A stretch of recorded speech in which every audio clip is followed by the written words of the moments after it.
I'm Marion Ware, and joining me today is Commissioner Gouge, Julia Gouge. It is June 17th, 2009. I want to thank you, Commissioner Gouge, for being with us today and sharing your memories with us. Certainly. Let's start at the beginning, because I know that you are a longtime resident of Carroll County, that you were born here, and in fact that your family goes back at least, I think, 7 generations. Yes, on the one side, Okay, so why don't we just start there, and you can tell us a little bit about your family and where you grew up. Okay. Actually, I was born in Snydersburg at home. I was the youngest of 5 children. And I think I was a surprise package from my mom and dad, because they were both 44 years old when I was born. Okay. So being the youngest, my oldest brother is almost 19 years older than I am, and my youngest brother is 9 years older. And I have a sister who's 16 years older. So, you know, and then my brother was 15. So I really am the baby of the family. And so I grew up, my 3 older brothers and sisters was actually out of the house by the time, you know, I was really growing up as a kid. Sterling was still at home.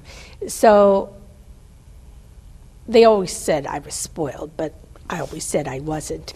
But so I don't know. I didn't have anything to compare it to. But you know, it was a lot of good memories as a kid growing up. What did your parents do in Snydersburg? Actually, I grew up on a farm. Okay. We had 156 acres. And when I was just little, we had incubators, so we hatched the eggs.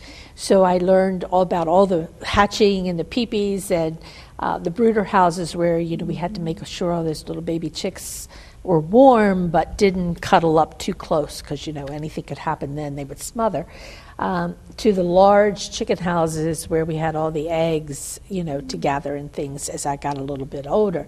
So we also had cattle and a few hogs, and we had a cow that later on, when I was a little older, that I actually milked the cow. But growing up, you know, it was, we had a lot of farm hands at that time, you know, to do all of the work, because so much of it was done without tractors and all sorts of things. So I can always remember, even as a little kid, you know, you can't always do a lot, but my mother would set me down with a gallon crock, and she would give me the potatoes to peel for the afternoon meal, because that was the big meal in those days. And we called it dinner then, because it was huge, and usually at supper time you ate the leftovers if there was any, or you started all over.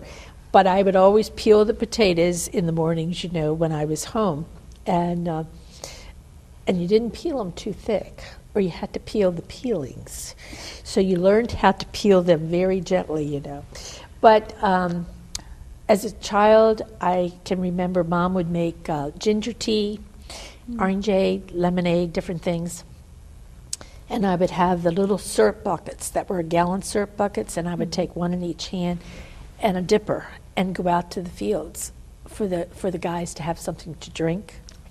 So, you know, as a little kid, you still had your jobs that you could do, because I was young, you know, right. I could run out there with them. And when you say a little kid, how old were you when you were, do you have these memories of like helping to do all of the kind of farm pieces? Well, when the small things, probably I was 5, 6, wow. You know, maybe 7 years old, somewhere in there. That's a lot different from today. Well, that's right, but it was just, you know, to sit down and peel potatoes, right. Or something like that. It was just, and then because I remember I had to set it sort of like between my legs, you know, the pack of potatoes. I would sit on the floor and do those things. But I guess it was just normal for all of us to learn to work. Right. Yeah. What about your parents? Were they from here? Did they also do farming? Or? Yes, they did. On both sides, they were farm people. Unfortunately, I never really knew most of my grandparents. Two of my grandparents were dead before I was ever born, and then one died when I was 3. I can only remember my cousin and I were the same age, and she was in bed, and she had all these high ruffles of a nightgown on and down to her hands, but we took her up a piece of pie to her bed, and that's all I remember of her. And then I had a grandfather, but I wasn't, we weren't real close, I wasn't to him. I guess because of the age difference, I really never learned to know him. So I sort of adopted other people as my grandparents as I got a little older, but I really didn't know them. But they were all farm people. Mm-hmm. Mm-hmm. Did you, in growing up in Snydersburg, where did you go to school when you ended up, kind of first grade? In the first grade, I went to Hampstead. Okay. And that school is still standing. Mm-hmm. Now, my brothers and sisters all started out in a school in Snydersburg, a one-room schoolhouse. And like when my dad was growing up, he grew up in the Shiloh area, so he was in a one-room schoolhouse, actually where we go to church now. That's part of our social hall. So all of the kids started out there, except for, I guess Sterling didn't either. We both started out at Hampstead High School. Mm-hmm. And actually, where we went to school, that part is now a senior living home, which is wonderful. Yeah, it's still there. Yeah, I didn't realize that. Yes, interesting. It is interesting. Yeah. So what did,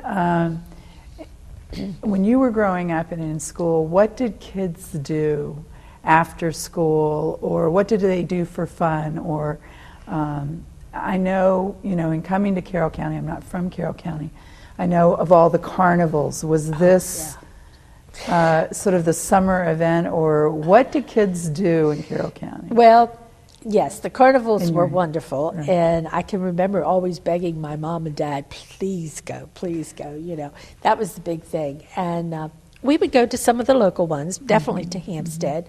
My mother was a member of the auxiliary for the Hampstead Fire Company, so that definitely I knew I could get there. And I even helped out. As a little kid, I don't know how old I was, but there wasn't a lot I could do, but I could gather the dirty dishes after the dinners, and I learned how to pat oysters. The things that you think about. But carnivals was one of the things. We used to have several different roller rinks around, and so we would go roller skating. That was exciting. We did that as school kids as well as otherwise. I finally got a bicycle when I was about 15. It was a used one, but I was excited that I had a bicycle. So then I didn't have to walk to the neighbors. I could actually ride. And it was either the neighbors or your cousins getting together. It wasn't a lot of outside things. We did have a movie theater in Hampstead, but gosh, I was a teenager till I was really going to the movie theater, and then it was only once in a while, but it was exciting, You would plan to meet some of your friends, but your mom or dad had to take you, or your brother. I used to always try to con my brother into taking me to the movies or to the carnival, wherever it might be. And of course, back then it was so different than today. You didn't really have to worry about, there wasn't the same fears back then as it is today for kids, which was nice. And it sounds like some things that we were talking about earlier, that you also spent a lot of time like helping your mom in terms of like canning, and you were telling me a story about how freezing was kind of a new technology. Absolutely, brand new. Mom had a very large garden. Of course, she loved flowers, and I love flowers. I got that love from her. But we had a huge garden, and then we also had the truck patch. And that was the much longer rows and, the potatoes and all the other, like corn and things like that. But when freezing and freezers came about, it was a whole new technology. And I can remember we followed the directions to the letter of what we had to do, because, you were blanching and chilling, and then you put them in the bags after you had cooled them and all this sort of thing. And then we had a sealer that we put them in the plastic bags, and then we put them in a little box and folded them up and put them in the freezer. but it was wonderful to have a freezer back then, especially for fruit. That was like strawberries and things that you always had to make into jam or something if you really wanted to save them. So that was brand new, and we exhibited at the fair, and then later at the state fair. Mom was a champion canner, and of course, I learned from her, and I've taught my daughter. So that was something. It was hard work, but I became a 4-H'er when I was 11, and that, I think, really has made all the difference in the world. I couldn't wait to be a 4-H'er. Now I think they take them about 7.5 or 8 years old, but at that time 11 was the youngest, and I just could not wait till I was 11. And it was all the neighborhood kids, other farm kids around the area of Snydersburg, and I was the youngest when I joined, but I just was so excited, and then I learned how to give demonstrations, and Mom taught me how to sew, so I made all my clothes. And of course back then, Mom and I would go out, and when the load of feed would come in for the cattle or for the chickens, we would always go out and pick out which bags we were going to make a dress out of. Because wow. Lots of feed bag dresses. We made pillow slips out of them, our aprons. Mom always had like a bonnet, because when Mom went out to work in the garden, now today people go out and try to get a suntan. Mom would take her old cotton stockings and put on her arms. She always had her bonnet on make sure it was enough to cover her face so it wouldn't get brown. And never knew my mother to ever wear a pair of pants, long trousers of any kind. And she usually always wore stockings, even through the day as a farm lady, with garters, the old-fashioned garters. But she made her dress, her apron, and her bonnet to match. And so when she went out, even in the farm, other than covering her arms and her bonnet, she worked outside like that, and inside, she would take off some of her outside things or change her apron or something to come in and cook. But that was just a normal thing when I grew up. And she made all of her clothes too. So it was just a natural reaction that I learned how to sew. And the first thing I learned how to do was hem a tea towel. So once I could hem a tea towel straight and do it all right, then she would give me something a little more complicated. So I learned to make my boys suits and all kinds of things, once I was a passing on mother. Those skills, yeah. Very valuable. Very valuable. Right. But as a kid, I can remember our neighbors, Mr. and Mrs. Owens, Mr. and Mrs. Borner, older, and we didn't have a TV for a long, long time. I mean, there again, I remember when TVs first came in. But Mr. and Mrs. Owens, although they always say tight as the bark on a tree, they didn't spend money on many things, but they got a TV. It was a tiny one. They made a little platform over the kitchen table. And I was so fascinated by this TV that I could watch it. And there was what we called the old truck road between our house and their house, and I went down over the hill, and it was part of the pasture land as well. But cattle didn't bother me, I grew up with them. So if the cows were in the pasture, you just sort of talk as you go on through, and they don't bother you. But anyway, I went down to their house, and the show that I learned to love was Life Begins at 80. And Mr. and Mrs. Owens really were in their 80s. And then they would walk me up to where the fence started on our property, where the electric fence was, and I'd crawl under it and take off up over the hill and go home, And their phone line and our phone line, one was in long distance between the two, even though we were that close.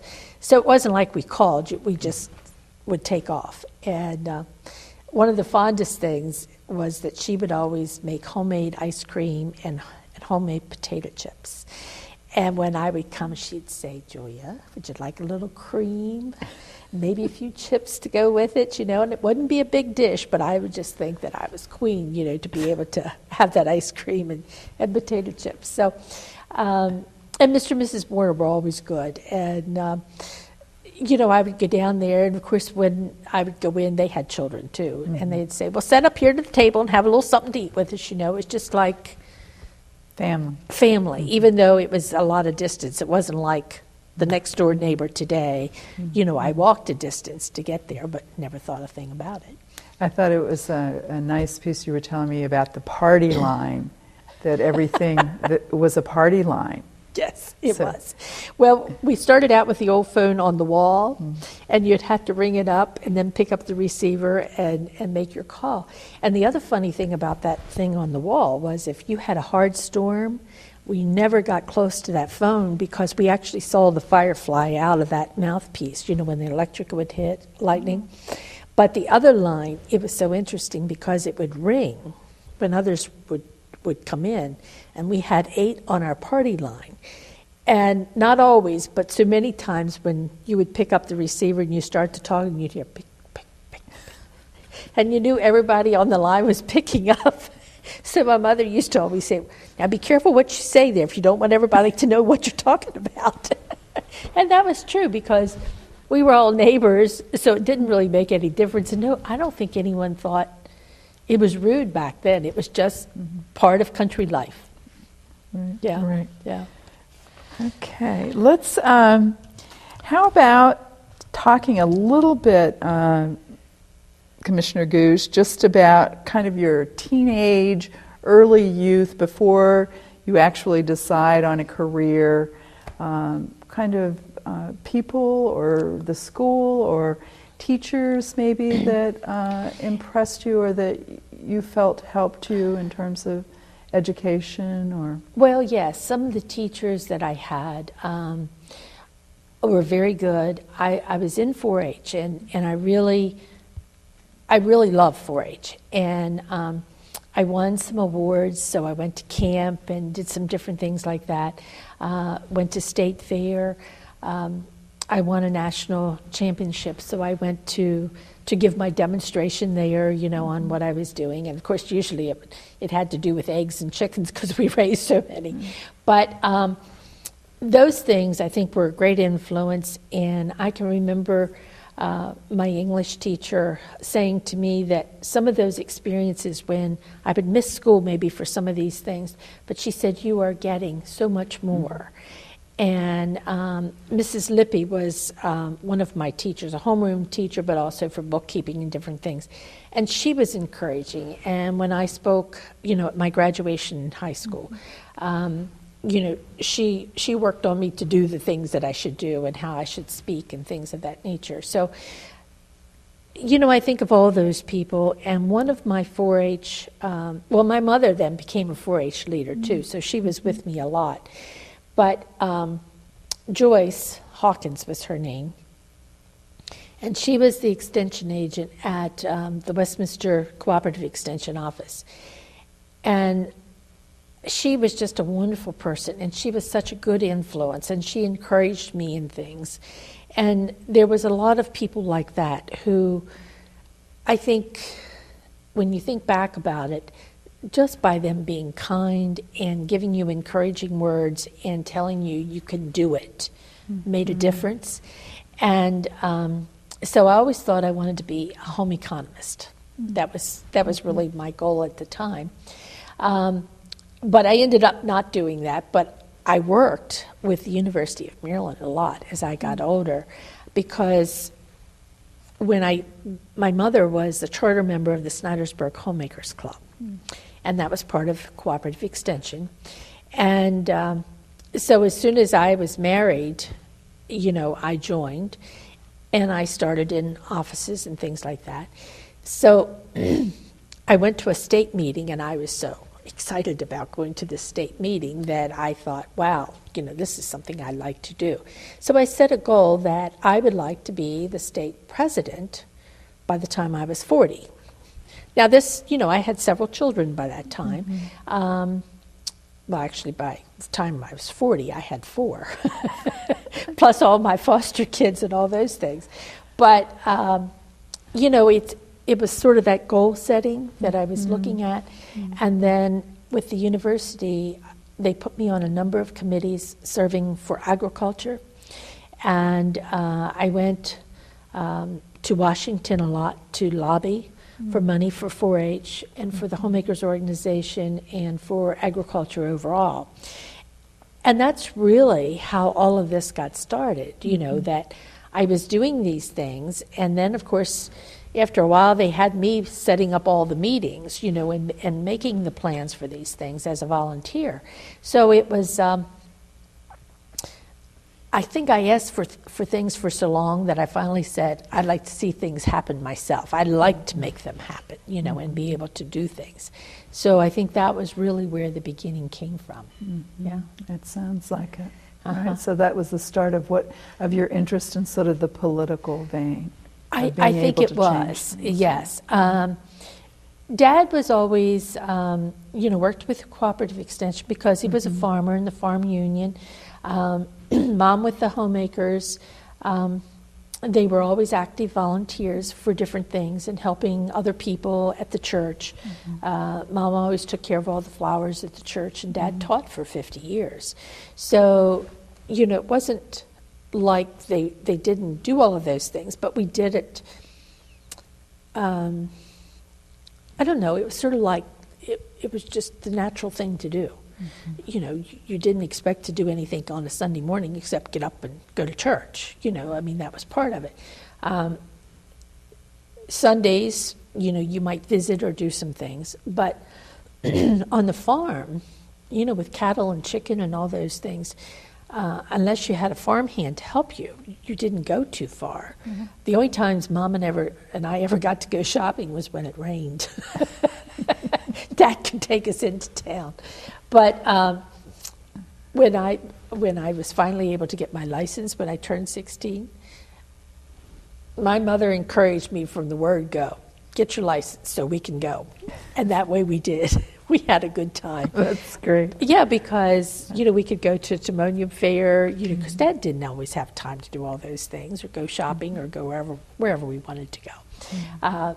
But she never drove herself. And so, and most farm women of that day did not, so that was not unusual for a woman not to drive. But she was happy when I got my license. And we had a good time.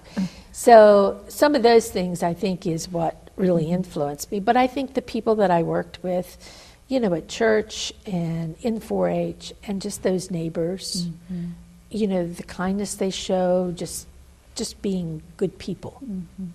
I want to go back to a story that I love that you told me once about another potential career that you at least at some point when you were young considered.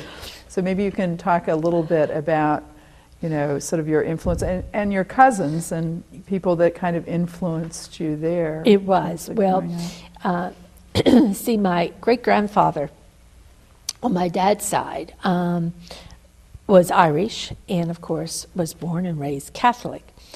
And so was his children. So my grandfather, Nicholas, married a Methodist woman.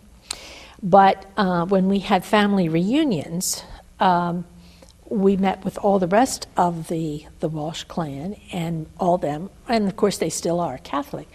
So when I went to some of these family reunions as a young girl and as a young teenager, here was all the nuns, and of course they had the robes on and the hoods and the white, the black, and I was just absolutely fascinated, and I just thought that was the most wonderful thing that ever was. And why wasn't we Catholic?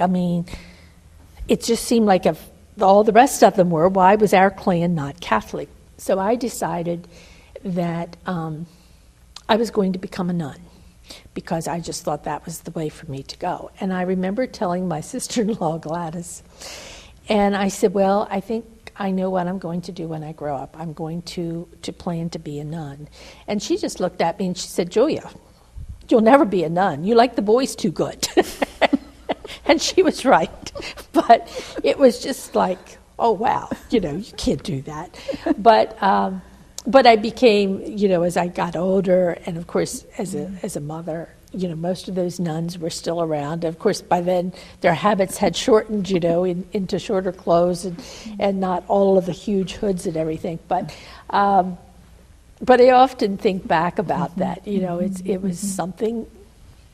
Well, it's kind of a dedication to service, too, which in a way you've done anyway, so you kind of got the best of both worlds, I would say. Probably. But you want to talk a little bit about sort of meeting your husband and sort of where he's from and how you happened to meet him and start a family, get married. Yes.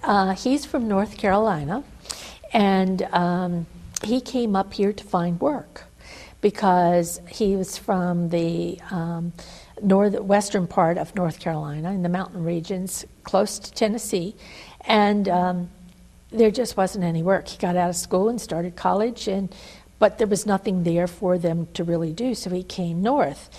And he found a job in Pikesville, but he needed a part-time job. And how it really all came about was when a couple of the other guys came with him from the South to try to find work. And they only had so much money between them. Well, it happens that my brother-in-law that married my sister, Marvin, he was from the South too, from Tennessee, and they had a service station. He worked as a X-ray technician, but then there was a service station built right across from their house there in Hampstead. So they actually then took over this service station extra time. Well, my husband stopped in there and asked if it would be possible if he could get $5 credit for gas to go back and forth that week, because one of the guys who actually had come along, they had so much money left between them, and he decided he needed a haircut, and I don't know what else, and spent all their money, what they had left. So they didn't have any money to have for the gas for all week, so they asked Marvin.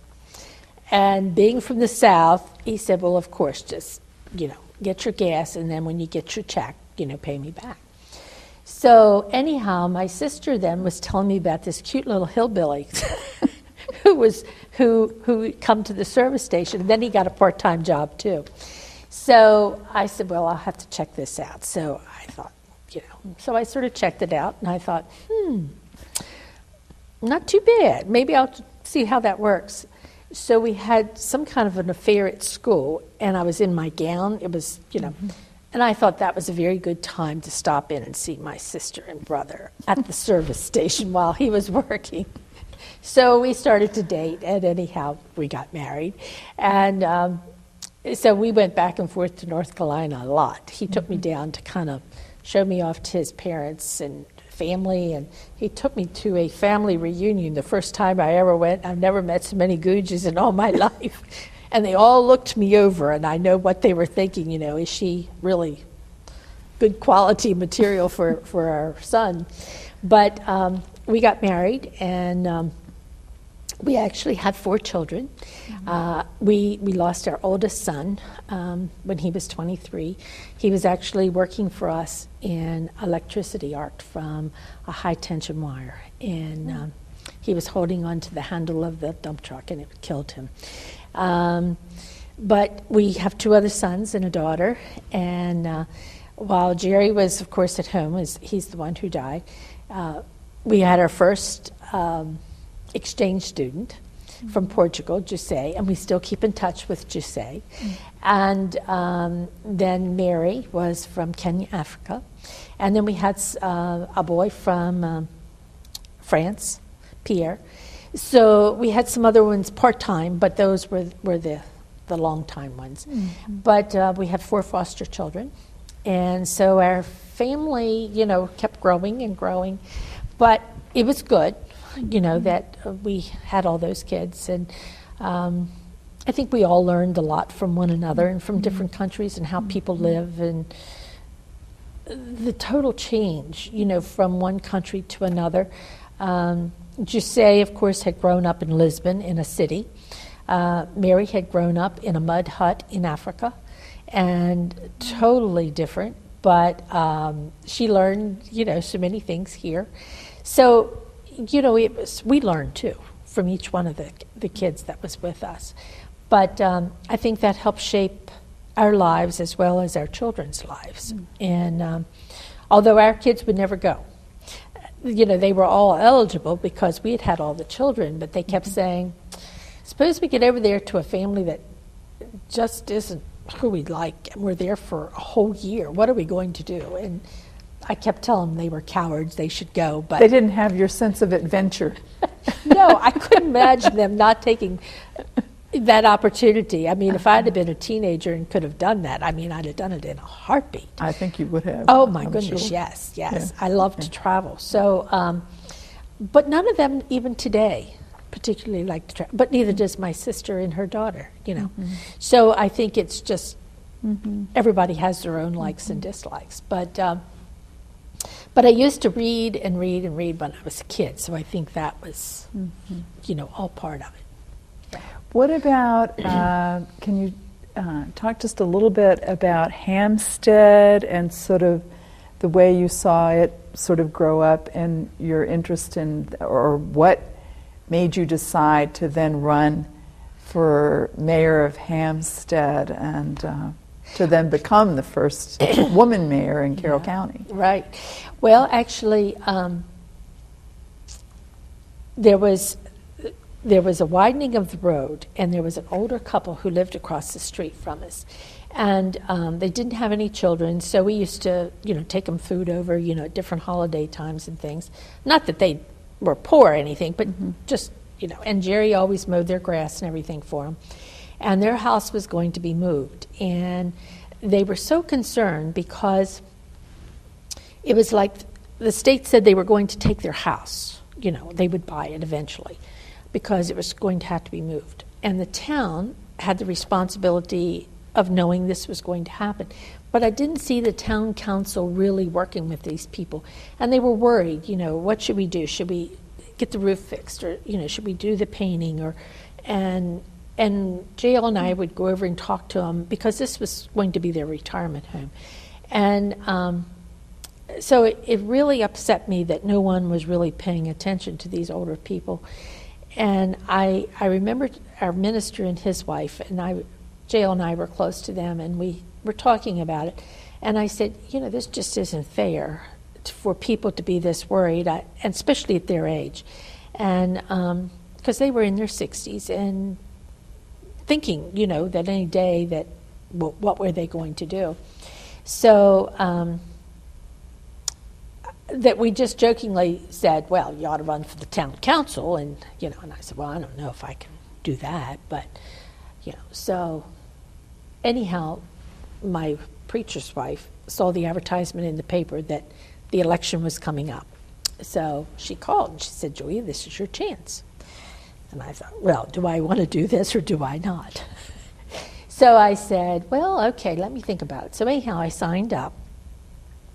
And we sit down and we put together a flyer.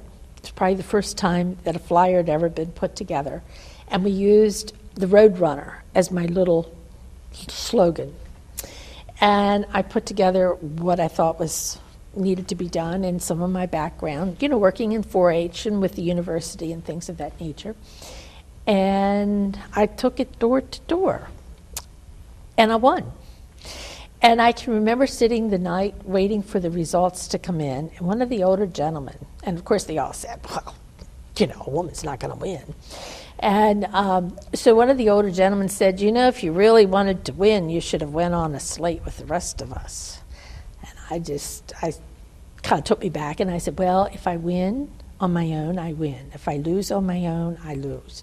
And that way then I can't blame anyone, and no one can blame me. Well, that was a good idea. So I won. And so then it was a matter of gaining the trust. And it was all men who worked in the office as well. And they all just jokingly said, well, give her 6 months and she'll be long gone. Well, that was the challenge. And it happened to be the police chief who told me, said, Julia, I think they're sort of putting out a challenge here for you. And he had given my son a ticket for coming through town too loud one night. And he'd pulled right in behind him in the driveway and given him the ticket. And I never fussed about it. I said, if he deserved a ticket, he deserved a ticket. He said, well, he was making a lot of racket with that car, kind of loud car. And I knew that. And because I had never been, blaming or anything, I think he always felt that was good, that he was doing his job, I was doing mine. So anyhow, I thought, well, that was the challenge. But I also knew that I had to gain the respect of some of those older men, because a lot of them were much, much older than I was. And so I worked hard and asked lots of questions. And I can remember that same man who had said that to me earlier. We were out one night trying to figure out, after I was actually mayor, the water pipes in the middle of the night, one of them had broke, and we were trying to get to where the leak was. And another time we were trotting across fields trying to figure out where the well location should be, on a particular area. And he said, Julia, he said, you have really given a lot of your time and effort to this town. And he said, you've really worked hard and you deserve all the credit you can get.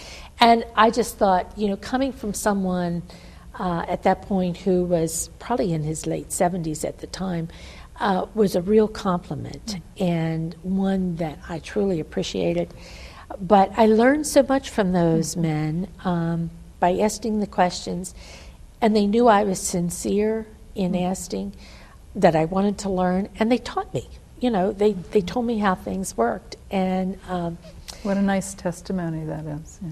But it was wonderful, and all of those men who worked with me are all gone now. But, we worked together for 8 years, and when I ran for commissioner, in those 8 years, I did not know if they were Republican or Democrat. We never talked politics. We didn't always agree, when we worked together, but when the meetings was over, we went out of the town hall just as happy together as we did any other time. And I didn't realize how conflicting politics could be, because growing up and in politics in that sense, as a young woman, and learning from those other people, we worked together for the good of the county or the town, and so it was a real lesson. But these were down home people who had lived here for a long time, who had the true interest of the town of Hampstead at heart. And so I learned from some really, really good people. Yeah. Mm-hmm.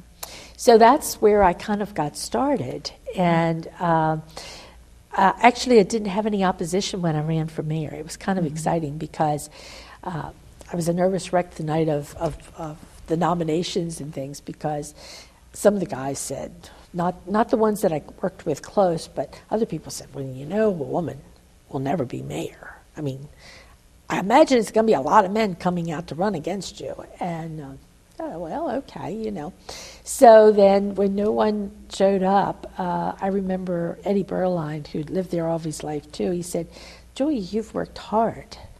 And people know that. And so that's the reason no one came out to run against you. So that was... It was a real good experience. Mm-hmm. Yeah.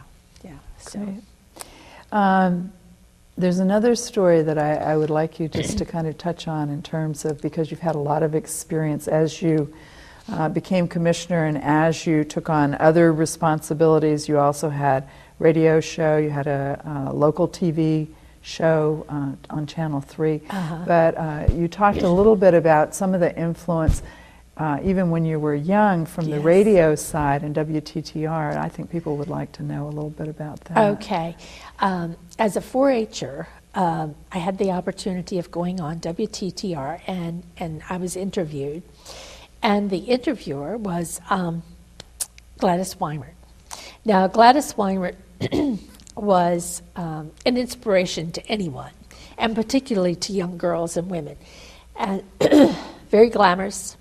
She always wore these gorgeous hats, and some of them were probably outrageous, as the saying goes. But for Gladys, she wasn't a real tall person, but she was just beautiful in her way she did things and how she looked. And as a young girl, to be invited, or a young boy, who it didn't make any difference, to be invited on WTTR to talk with Gladys Weimer, it was just like, oh my, this is great. And you were kind of, almost shaken to go on, but she was very gracious, and it was wonderful. And actually, the Lioness Club of Westminster was named after her. It was the Gladys Weimer Lioness Club. So, her influence went on for many, many years. The Lioness Club just broke up a few years ago. And, but that was another person who was a good influence. I mean, here was someone who was doing something, who had her own show, who brought us kids on and made us feel like we were, really top-notch people. And it was the local radio station owned by a local person. So it was all part of growing up. And it was that honor that we had to be able to go on there. And the influence then, she probably has no idea she's been long gone too, but the influence that she probably put on thousands of 4-H kids over the years. That's great. And you don't see that anymore at all, is that there's a local radio station that actually has local people on. Right. I mean, we never think of that as being important anymore, but it really, as you have said, it's incredibly important to their sense of who they're going to be or become, or right, they really are. And WTTR, we have to give them tremendous credit, because they still have the Sunday morning program where everybody has an opportunity to be on and talk about, whether it's the commissioners or the sheriff or the state's attorney or library, whatever it might be. And they're always bringing local people in to talk in the mornings, to open the shows and things. So we're very fortunate here in Carroll County to be able to have a radio station that does all that and is so close to the people. It certainly is. Okay, I guess we've kind of, and it seems like it's just gone so quickly in terms of talking about a few things and a few stories. I guess one of the things, in kind of trying to wrap it up a little bit, is to ask you kind of what you are sort of most proud of in terms of growing up in Carroll County and what you've done, sort of what you hope your legacy will be. And it's not anywhere near over, but sort of, how you see the future, or what you want to keep doing, what's important to you and important about this county and growing up. I think my heritage of growing up on a farm has had a tremendous influence. And I think by both Mom and Dad's actions, growing up on the farm, I remember Dad always making sure the streams were clean, and not getting clogged up so the water ran clear. Rotating his crops, making sure that there were hay fields or something on hillsides so that there was no washing out of the soils, the topsoils. Little things that I never even thought about as a kid, but probably had a tremendous influence. And Mom with her gardens and truck patch and the flowers and all those things, and really conserving and being a conservative, growing up, not spending a lot of money, but trying to figure out how to do things with less. So I think that probably started me out more as a conservative, although my family was Democrat. I'm a Republican because I married a Republican, and my husband said, "You have to be the same as I am." It was funny when we first got married. But politics wasn't really part of that growing up. I never thought about such a thing.